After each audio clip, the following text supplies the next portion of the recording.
전 세계 161개국 4,500개 회사가 참가한 CES 2022. 앞서 보신 것처럼 미국 라스베이거스에서 막을 올렸습니다. 최근 계속 주목받아왔던 5G와 인공지능, 또 사물 인터넷과 미래 자동차 등이 이번에도 대거 등장했습니다.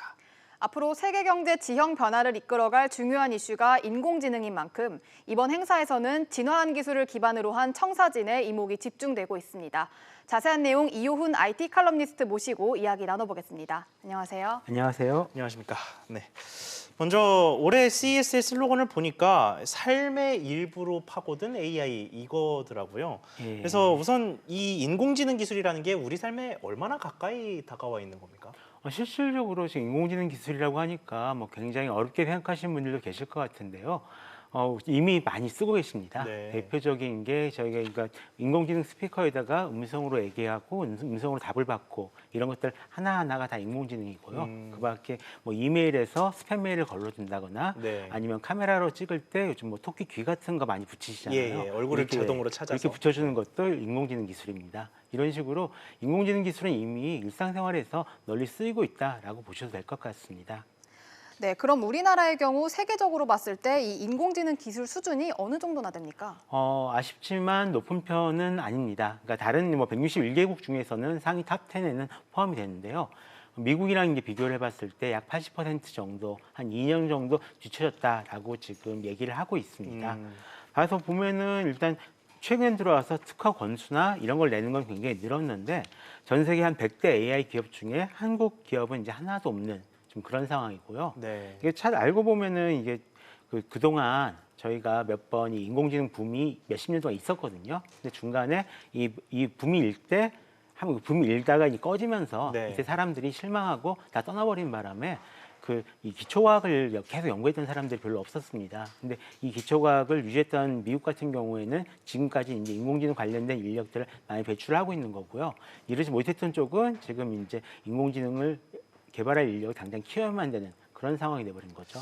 네, 그러면 뭐 인력 이야기를 잠깐 하시긴 했는데 이 인공지능 쪽에 좀 있는 저 2년 정도의 격차, 예. 이거를 해소하려면 어떤 노력이 좀 필요합니까? 저희가 당장 기초과학이나 이 기초 인공지능을 수행하신 분들을 많이 양성해낼 수는 없는 상황이고요. 일단 가장 필요한 거는 어차피 합종 연행의 시대니까요. 저희가 필요한 기술을 가지고 있는 사람들과 많이 손을 붙잡고, 그러니까 뭐 협력 관계를 맺는다던가 M&A를 한다던가 해서 기술 이전을 받고 같이 공유를 하는 이런 방법이 있을 것 같고요.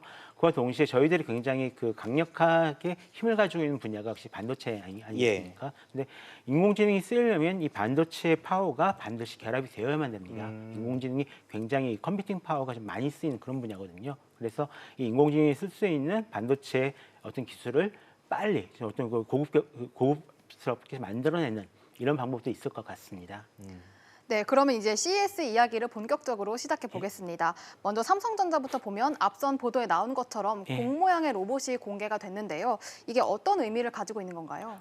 이름이 볼리라고 하죠. 이게 공처럼 생겨가지고 혼자서 굴러다니면서 여러 가지 그러니까 개인 비서 역할을 해주는 그런 로봇인데요. 네. 이 관련 영상을 보시면 아시겠지만 일단은 이 공에서 이미지 분석을 통해서 사람을 인식을 합니다. 그래서 예를 들어서 제가 아침에 일어나야 될 때가 되면 이 공이 가까이 다가와서 저를 깨워줘요. 깨워주고 이제 아침이니까 이 커튼도 열어주고 음악도 틀어주고 이런 이렇게 굉장히 일상생활에서 일어날 수 있는 여러 가지 그 일들을 주인을 대신해서 처리를 해주는 이런 역할을 하고 있습니다. 그걸 뭐 청소기를 가동시킨다거나 애완동물과 놀아준다거나 하는 이런 일도 가능하고요. 거기에 덧붙여가지고 일단 보안 기능까지 같이 합치하고 있어서 이 주인이 집에 없을 때 어떤 일들이 일어나는지를 또 보고해주는 이런 기능들을 가지고 있다는 겁니다. 근데 재밌는 건 이 조그만 로봇 안에 이런 다양한 인공지능 기능들이 다 들어가 있다는 거죠. 예. 그래서 지금 당장 만나보실 수는 없겠지만 한번 나오게 되면은 삶이 조금은 편해지지 않을까 생각을 하고 있습니다. 자, 이 삼성전자가 이 볼리에 들어가는 건지는 정확히 모르겠습니다만 네온이라는 이름의 벤처 회사와 인공지능 합작을 해서 기술을 탑재했다고 하는데 뭐 이 네온이라는 회사에서는 어떤 제품이 나오는 건가요? 정확하게는 이제 제품 이름이 네온이고요. 그 삼성전자가 인수한 이쪽 연구소에서 개발하는 일종 디지털 아바타입니다. 가상현실 아바타인데요.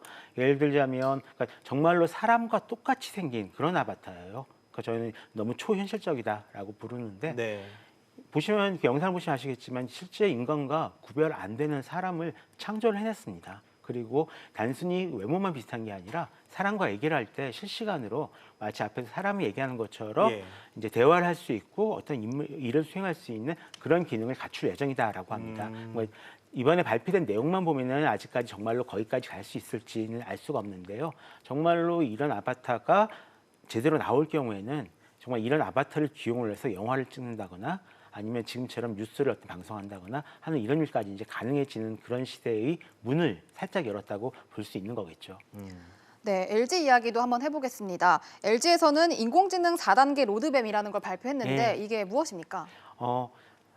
이번에 LG 같은 경우는 제품을 많이 내놓다기보다는요, 이 인공지능을 가지고 앞으로 어떻게 발전시켜 나겠다라는 이런 정말로 그 단계별 이 로드맵을 이제 보여줬습니다. 예. 이게 말하는 게 저희들 신입사원들이 들어왔을 때 신입사원들이 하는 행동과 굉장히 비슷하거든요. 그 1단계에서는 단순하게 누가 이렇게 시킨 것만 하는 그런 단계였다가 2단계가 되면은 이제 어느 정도 이제 회사 분위기도 파악하고 네. 이러면서 직접 일을 하는 거고 3단계가 되면은 스스로 어떤 일에 대해서 파악을 해가지고 어떤 의견을 제시할 수가 있게 되고요.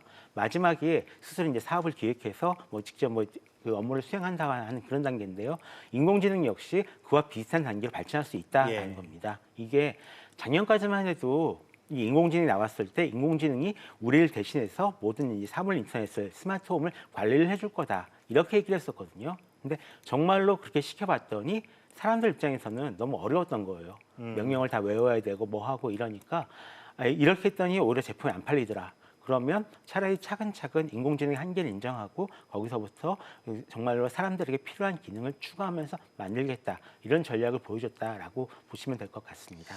네, 그 제품을 방금 그렇게 많이 보여주지는 예. 않았다고 하셨는데 일단 이런 AI를 바탕으로 한 LG전자의 새로운 제품도 나오기는 했습니다. 그렇습니다. 근데 그 작년과의 가장 큰 차이라면 작년에는 서로 다 맞물려 가지고 스마트홈에서 알아서 명령하고 돌아가는 이런 좀 약간 미래지향적인 모습이었다면 예. 올해 같은 경우는 예를 들어 세탁기가 나왔으면요. 이 세탁기가 세탁기 안에 들어간 옷이 어떤 것인지 옷감이 어떤 것인지를 파악해서 알아서 세탁 코스를 선택을 해줍니다. 그래서 이제 뭐 물이나 전기 같은 것도 아낄 수가 있고 좀 더 깨끗한 어떤 세탁 방법을 알아서 선택해주는 이런 기능이 들어가 있는 거고요. 이번에 TV 같은 경우도 많이 화제가 됐는데 TV에 들어간 엔진은 주로 저해상도 콘텐츠를 고해상도로 이제 화질을 좋게 만들어주는 그런 역할을 합니다. 예. 근데 이게 인공지능이 스스로 이 어떤 걸 보여주고 있는지 어떤 장면인지 판단을 해서 화질을 업스케일링 시켜줘야 되는 거거든요. 이런 부분들. 그러니까 예전에는 사람이 굳이 뭔가를 인공지능에게 시켜야 된다라고 했으면 이제는 알아서 기능이 돼가지고 뭔가 화질도 좋게 해주고 빨래도 깨끗하게 해주고 하는 이런 기능으로 이제 변한 거죠. 네, 또 이번 CES에서 눈에 띄는 AI 기술이 있다면 어떤 게 있을까요?